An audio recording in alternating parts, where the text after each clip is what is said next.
Right now we're going to talk about retirement planning for couples, and you've brought up a conversation that doesn't normally come up often enough in regular everyday conversation, and that is what happens to Social Security when a spouse passes away. Right. This is not an easy topic to talk about, right? It's not one of the things that you really think about, that you want to ask top of mind, but it is something that makes a real impact. So Matt Landon, CEO of Semmax Financial Group, is here to kind of walk us through it. So what actually happens to those benefits when you're in that situation? So they like to make it convoluted, and we could talk for 45 minutes about this, but in a nutshell, if you're a married couple and one spouse passes away, the smaller amount of those two Social Securities drops off. The larger one continues. So when you're first taking that Social Security, you really want to be thinking through, should we be delaying one spouse, maybe turning on the other one earlier?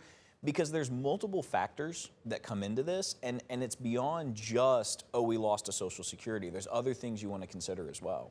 Well, it's, I guess, really good that the higher Social Security amount is the one that stays. Correct. Okay, so beyond just losing one of the other checks, are there other financial consequences that people should be aware of when this situation happens? Absolutely. I mean, one of the big ones, and I don't think this is thought about enough, is that not only do we lose a Social Security, but at the same time, you've just lost that support network, that person, your partner, and there's certain things that in a household one spouse does and the other one doesn't, and somebody has to oftentimes pick that up. Well, beyond just that, the government decides to kick you while you're down, and all of a sudden you go from a joint tax bracket to a single tax bracket, which means you have less income coming in, but you're paying at a higher tax rate.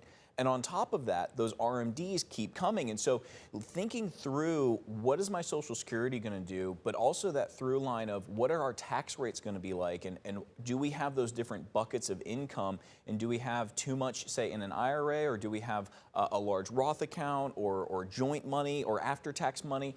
Thinking through all of these things, and how are we going to replace that lost income from that Social Security that does stop? Okay, and you said RMD. What is that? So an RMD is a required minimum distribution. Yes. So just you got those case. taxable accounts, and the government says you got to take money out. You got to take that distribution.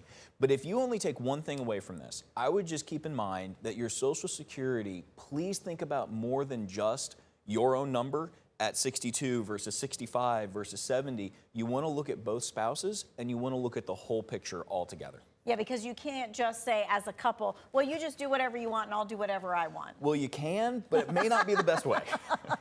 Gotcha. Okay. All right. So we appreciate your time, your expertise, trying to squeeze down that really big topic in a short amount of time. What we're going to do is we're going to post this entire conversation on our website. It's under the tab called To Finance Your Future.